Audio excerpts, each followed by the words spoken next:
หันเข่ากูวันเสือเปิ้นลัดกันไปปอดห้องสองตีสร้างกันเย็นเลย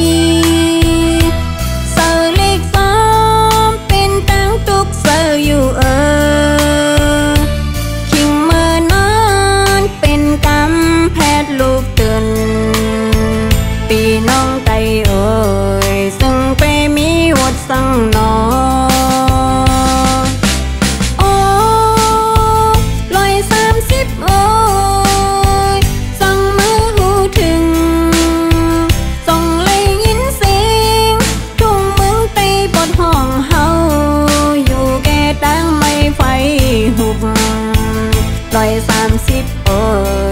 ซอยแกดแค่เสกังใส่เลือดได้อีกอ่อนหนึ่ง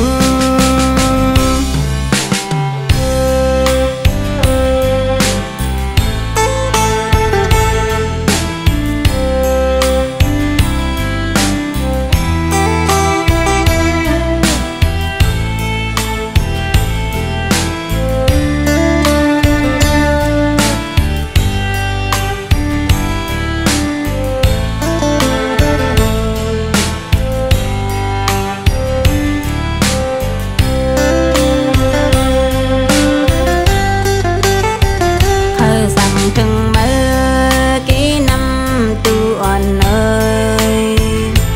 จอนปึงอิงเขา